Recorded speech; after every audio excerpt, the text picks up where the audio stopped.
rasa tenang, diam, kalem, ikhlas terhadap jaminan Allah Ta'ala.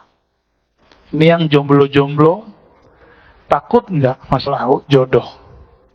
Serius. Masalah nafkah, jodoh mungkin nggak takut, tapi nafkah takut.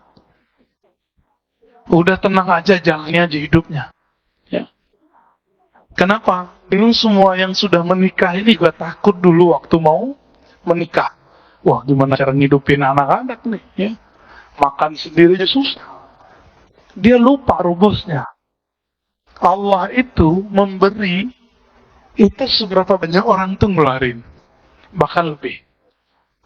Banyak pengeluaran, banyak pemberian.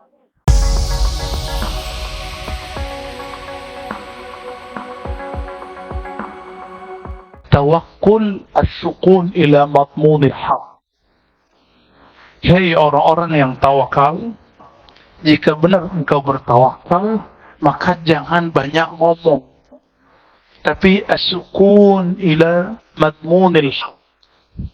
Merasa tenang, diam, kalem, ikhlas terhadap jaminan Allah Ta'ala. Ini yang jomblo-jomblo, takut nggak masalah jodoh? Serius. Masalah nafkah, jodoh mungkin nggak takut, tapi nafkah takut. Udah tenang aja, jalannya aja hidupnya. Kenapa? Ini semua yang sudah menikah ini juga takut dulu waktu mau menikah.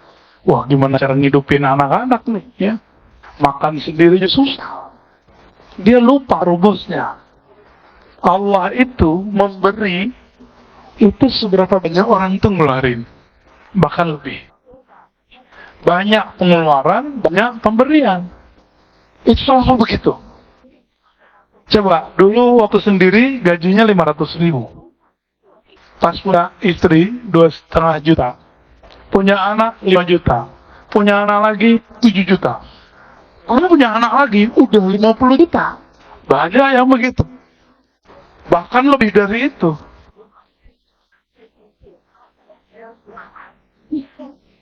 Jalani aja ya. Jadi apa yang disebut tawakul? As-sukun, merasa tenang, merasa damai, merasa percaya, trust kepada jaminan Allah Ta'ala. Orang kalau percaya itu masih ada ragu nggak? Jadi kalau masih bertanya-tanya, besok, nanti, tahun depan, aku gimana nasibnya? Itu orang belum tawakul.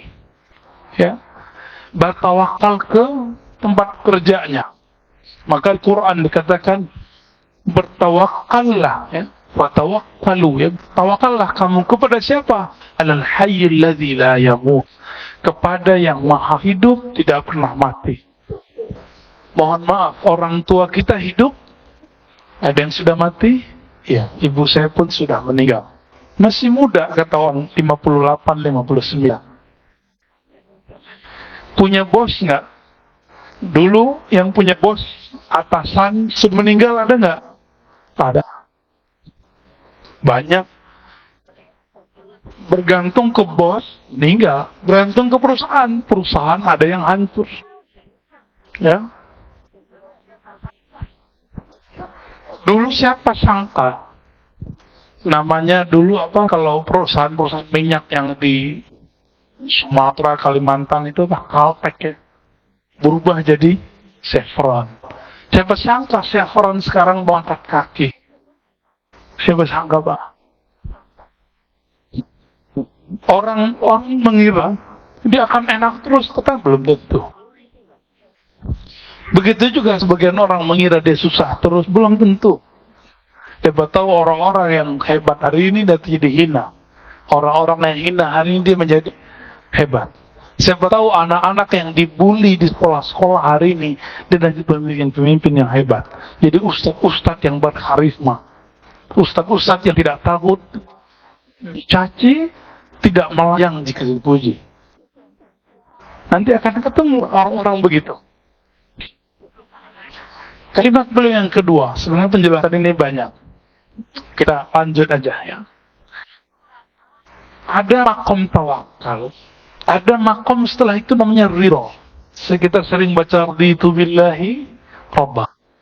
Makom itu Bapak Ibu Saudara makan Allah, itu mirip dengan stasiun rohani.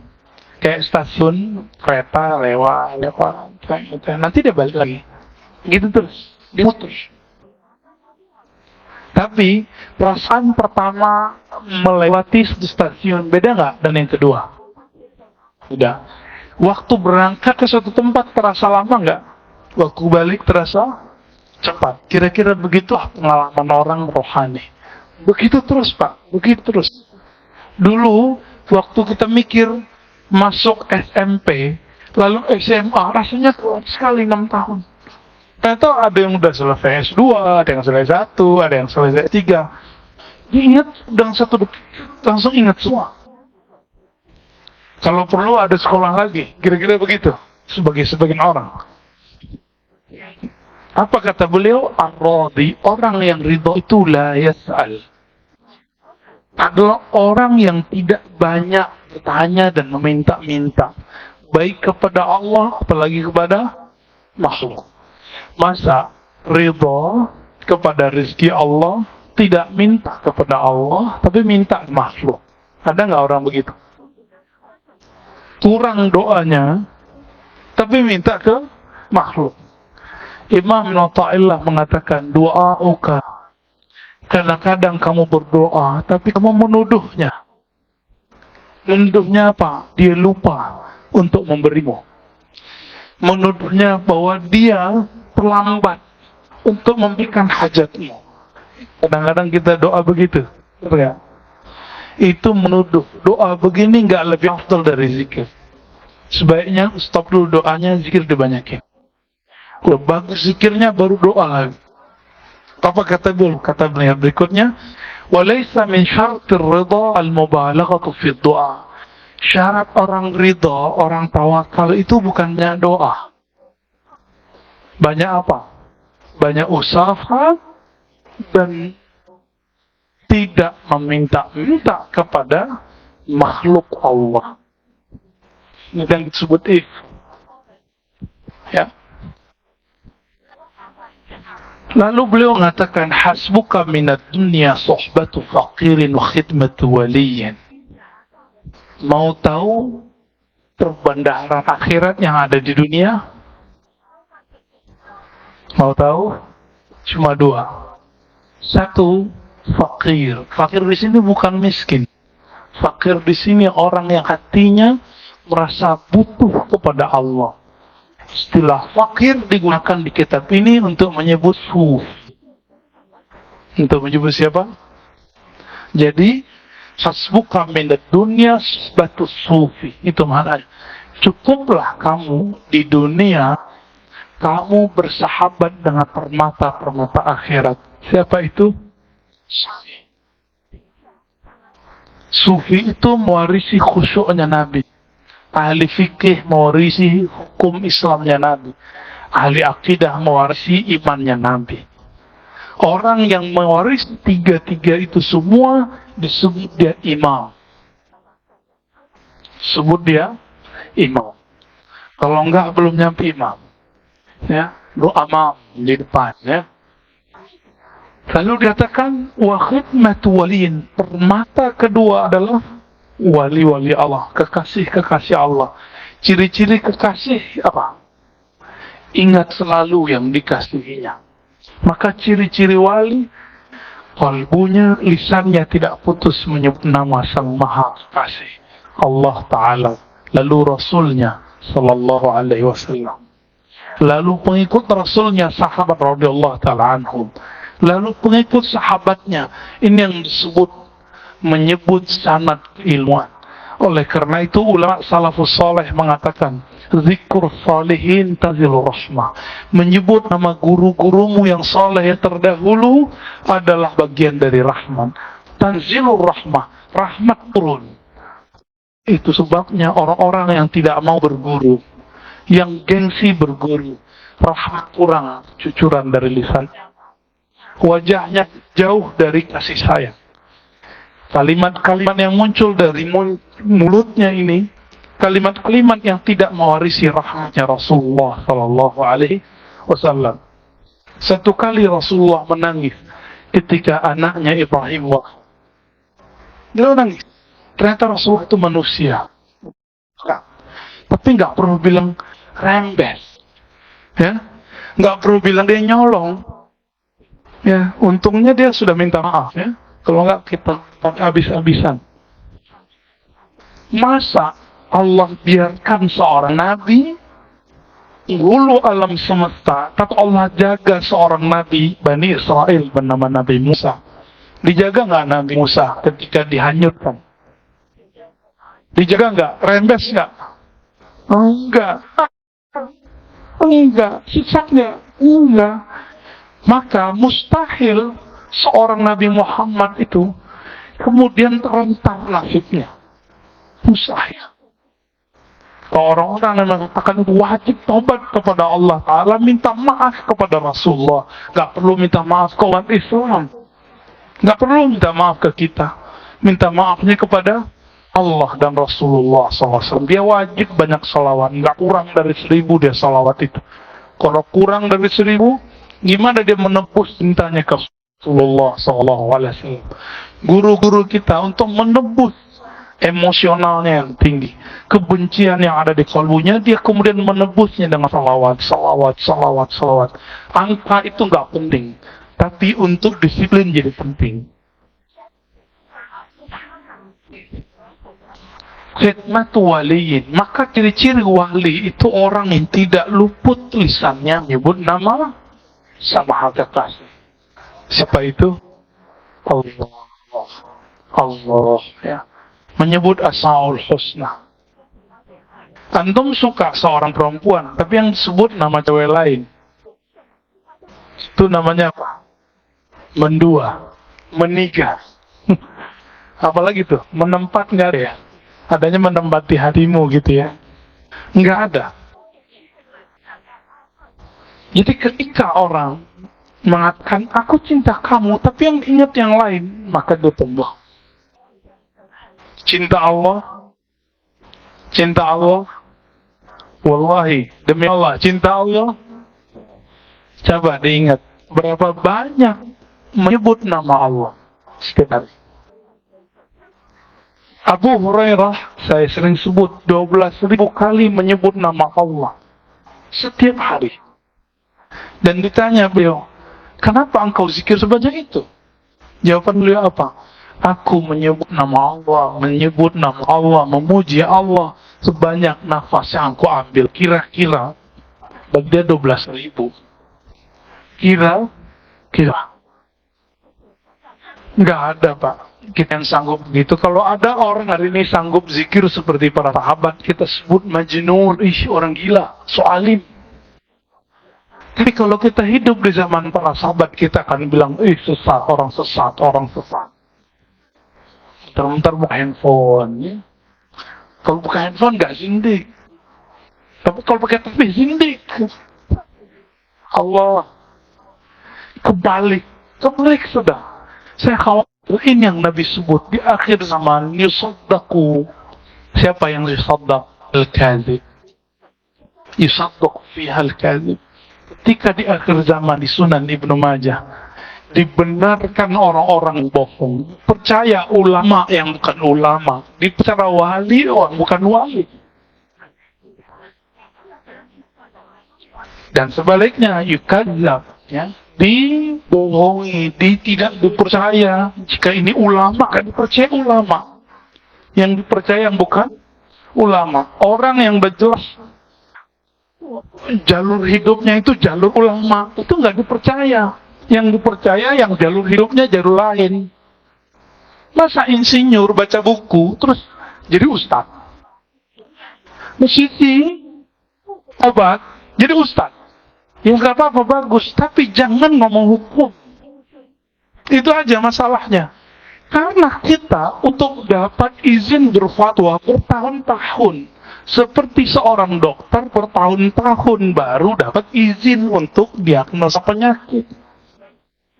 Jadi saya menghimbau antum yang mantan musisi, nggak ada mantan insinyur ya, dokter, apalagi filsafat, ya, lagi pendidik yang bukan ahli hukum, ahli usuluddin, ahli syariah, stop ngomong hukum.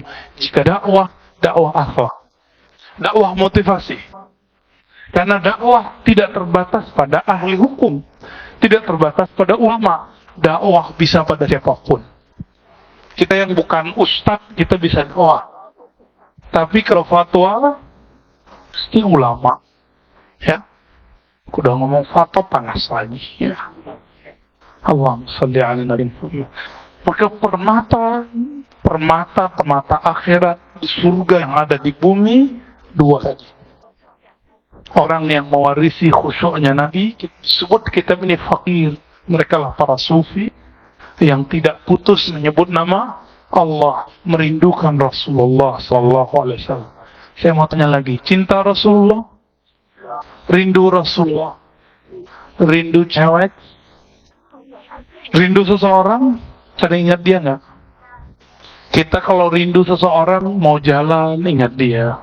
Pakai baju, ingat ini baju yang dia suka. Mau tidur, ingat dia. Bangun tidur bukan alhamdulillahillazi, tapi dia. Wah, dia lagi. Makanya zikir orang rindu salah satunya huwa Allah. Maka zikir bukanlah bid'ah. Siapa yang mengatakan ini? Imam Ahli Sunnah, Imam Abdul Qahir Al-Baghdadi, menulis kitab Al-Farqu Bainal Firaq, ulama yang mewarisi ajaran salaf. Menulis kitab-kitab Ahli Sunnah dan aliran-aliran yang beda dengan Ahli Sunnah, dia tulis Al-Farqu Bainal Firaq. Kemudian Usuluddin, macam-macam kitabnya. Lalu muridnya Abdul Muzaffar Al-Faraini menulis At-Tafsir. Ya, mereka sudah menggariskan itu. Jadi mari. Nah, di situ disebutkan ulama ahli sunnah itu ada 7 macam. Nomor 7-nya disebut sufi. Maka siapa yang menghujat sufi, menghujat ulama ahli sunnah. Di sini pula banyak yang sufi yang isi. Ya, Kiai Ahmad Shadiq, guru kita, Sayyid Aqil Munawwar. Itu sufi berat itu ya. Tapi belum basicnya bukan sufi. Basicnya apa? Ahli fikih, ahli hadis, profesor di bidang itu. Dan beliau qalbunya lembut sekali. Banyak lagi, ada Habib Umar sini. Oh, banyak sekali. Kalau saya belum sufi, saya baru suka film. Saya belum ulama, saya baru mencintai ulama, saya berguru ke ulama. Maka saya tahu ini ciri-ciri ulama, ini bukan ulama. Karena berguru ke ulama, bukan ke ubaru. Untuk berguru ke ubaru sih ya.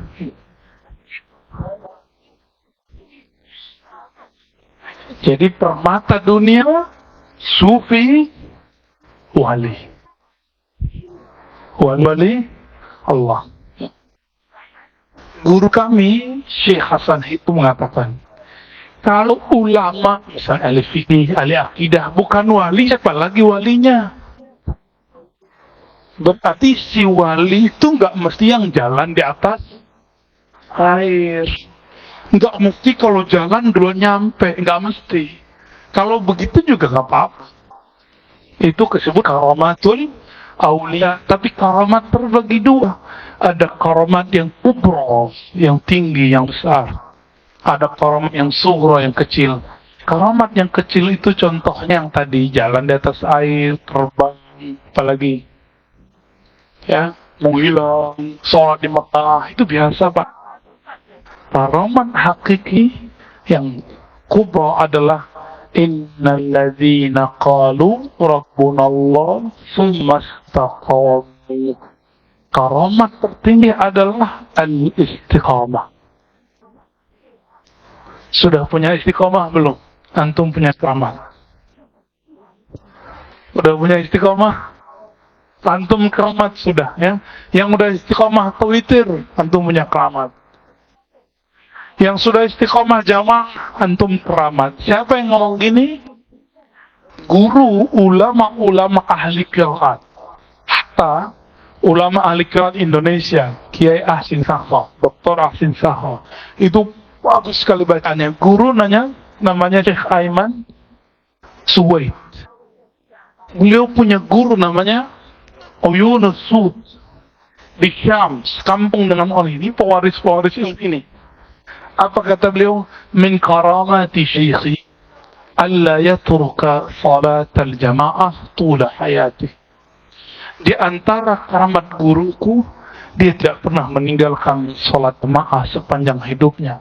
Safaran wala hadarat, safir ataupun hadir, lagi jalan jauh ataupun lagi mukim, selalu salat jamaah. Nggak mesti di masjid, kalau lagi safar bisa di jalan, di mana aja selalu salat kita cuma dari Bintaro ke Ciputat sudah ninggalin salat jamaah. Benar nggak? Iya.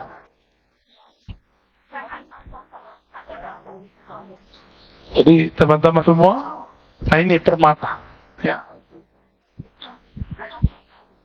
Imam Ibrahim Al-Qaffar juga mengatakan, tuah beliau yang berikut, al-absar qawiyah wal basair dha'ifah. Seseorang jika mata zahirnya terlalu lihat, terlalu kuat, maka mata batinnya akan sangat lemah. Kalau mata ini sering buka, melototin orang, ngeliatin orang, maka mata batin akan. Itu sebabnya para ulama sufi kalau zikir pejamin mata. Itu enggak ada. Salat boleh enggak menjamin mata? Ulama kita ikhtilaf. Tapi yang paling kuat boleh jika khusyuk. Tapi kalau menjamin mata tambah khusyuk, bukan tambah khusyuk, makruh. Itu yang disebut makruh. Atau imamnya dia sir terus, bahkan takbirnya sir, maka makruh umum menjamkan. Baru pejamin mata ditunduk kemana-mana, itu makruh. Jadi pejam tidak pejam itu masalah media, bukan masalah. Ya, itu persoalan fikih, tidak ada di hadis, ya. Jadi gimana mereka berzikir? Maka coba lihat, pandang itu guru-guru ahli qalbu itu kalau zikir dia pasti pejam mata. Subhanallah, subhanallah, subhanallah. Kenapa pejam mata? Imam Ghazali mengatakan qalbu itu dia punya antena-antena. Salah satu yang paling kuat namanya basar. Sifat yang ada pada mata. Ketika basar dibuka, dibuka, maka si basirah, si kalbu akan tertutup. Namun kalau sudah terlatih seperti para wali dan para nabi, maka mau matanya kebuka ataupun tertutup sama. Inilah makomnya Nabi. Apa kata Nabi? Tidur mataku, wala tanamu qalbi, tapi tidak tidur kalbuku. Pernah ngalami nggak? Pernah ngalami diangkot, ya dengar kan kiri gitu ya. Nah, bukan yang itu, ya. Apalagi kata beliau, man iktafa bi ghairil kafi iftaqara min haitsu istaghna. Siapa yang merasa hidupnya cukup tanpa bergantung kepada yang maha cukup, siapa itu? Allah. Iftaqara min haitsu istaghna. Dia saat itu menjadi miskin, mentalnya miskin, padahal dia dalam keadaan bercukup. Coba lihat, kenapa banyak koruptor? Koruptor rata-rata miskin atau kaya secara fisik. Materinya banyak, duitnya banyak. Yang lagi rame di sosmed, di berita, seperti apa? Etno. Yang kau pernah nabrak tiang listrik, itu rumahnya 600 M. Gaji antum berapa tahun itu? Ya, mungkin mati, hidup lagi gitu baru bisa ya.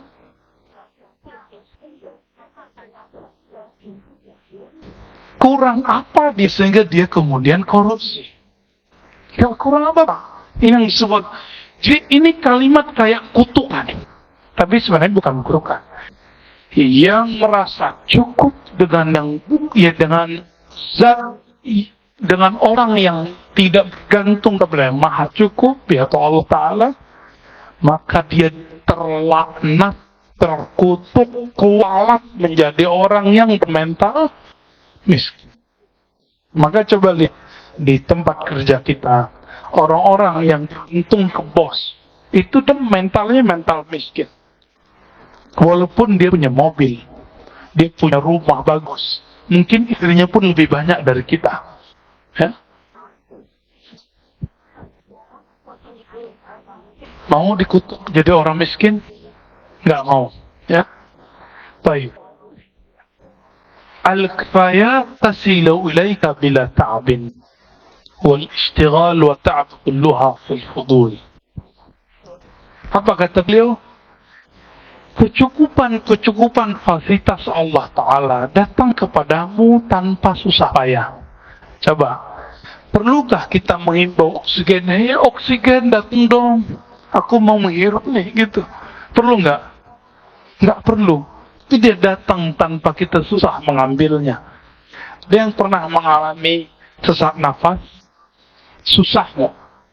Kalau dikasih oksigen murni, sejuknya bukan main, dan itu harganya mahal, 1 liternya udah sekian. Apa kata beliau? Kecukupan dari Allah telah Allah berikan kepadamu tanpa kamu capek. Tapi ingat, al-ishtighal wa ta'bu kulluha fil fudur. Justru orang akan kelelahan ketika dia mengejar kelebihan duit yang banyak, harta yang banyak, rumah yang banyak. Benar ya?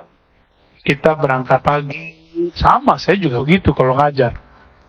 Berangkat pagi, pulang sore dari kampus, dari kantor, ya kan?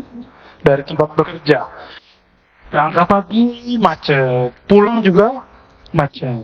Karena emang hidup sudah begini, gak usah sesali lagi macet itu. Nikmati aja. Nah, yang disebut sohbatu faqirin, bersahabat dengan orang yang berakhlak seperti akhlak Rasulullah Sallallahu Alaihi Wasallam. Suatu kali ketika sahabat Nabi pernah angin lalu dia hujan, dasar angin apa gitu yang dinyebutnya. Apa kata Rasulullah? Tasubur rih, fanaham umurah. Jangan kamu mencaci maki angin. Kenapa? Dia perintah oleh Allah. Jangan sesali macet. Kan pilihan hidup kita. Jangan sesali lelah. Kan pilihan hidup kita. Orang kalau sadar dia memilih, dia nggak lelah. Tapi kalau dia nggak sadar dia memilih, dia akan lelah setiap saat. Jadi benar ya, kita itu cari capek kan. Imam Al-Antaqi, istrinya banyak, Pak. Terus dibacakan ayat kepada beliau, innama amwalukum wa auladukum fitnah. Surat Taghabun. Beliau nangis dan mengatakan, ya, engkau mengatakan anakmu, hartamu adalah ujian yang melelahkanmu. Fitnah. Apa kata beliau? Ya Rabb, nazidu fitnata. Kami justru pengen nambah fitnah. Nambah anak, nambah istri kan. Istrinya paling umurnya kalau 40 baru 4 atau 2 atau 3. Kalau menambah lagi, ya nambah istri. Maka perlu punya istri, banyak. Lalu punya anak, nyari duit, nyari kerjaan. Dan itu melelahkan semua. Coba lihat, benarkah ini? Amwal, harta, bekerja itu kan jalan mencapai harta. Di situ ada fitnah. Apa itu fitnah? Ujian. Gesekan. Antum yang kerja setiap akhir tahun gesekan nggak? Nanti dipromosiin atau tidak? Itu stres loh ya. Bisa sakit tipes di akhir tahun itu. Naik gaji apa enggak ya tempat itu bikin stres loh. Saya pernah mengalami ya. Itu bikin stres bagi orang-orang yang dia menggantungkan hidupnya kepada bosnya atau tempat pekerjaannya. Iftakhar. Dia mendadak menjadi bermental miskin padahal dia kaya. Dia udah cukup tapi merasa tidak cukup. Nah ini yang takut sekali dengan kalimat ini, karena ini membicarakan kita semua. Ada kalimat yang paling berat Pak bagi saya dan kita semua. Apa kata beliau? At'aful khalqi man du'ufa an syahawati. Makhluk paling lemah itu adalah makhluk yang paling tidak kuat menahan syahwatnya. Dan kita semua adalah orang-orang yang tidak kuat menahan syahwat kita. Baru lewat yang bening, gak kuat mata untuk ditarik. Maunya ke situ. Benar gak? Eman lewat mata, lidah, terus semuanya sampai ke ujung kaki begitu. Jadi kita ini makhluk paling lemah. Jadi orang kuat itu bukan yang baru menikah, yang tahan 3 jam Pak. Bukan itu ya. Yang belum nikah mohon maaf antum belum mengerti ya. Bukan itu, bukan. Bukan orang yang banyak istri terus super gitu, bukan. Tapi yang kuat, yang mampu mengendalikan syahwatnya. Semoga kita termasuk itu. Ya. Jadi kalau dibalik apa? Aqwal khalq man qawiya ala rabbiha.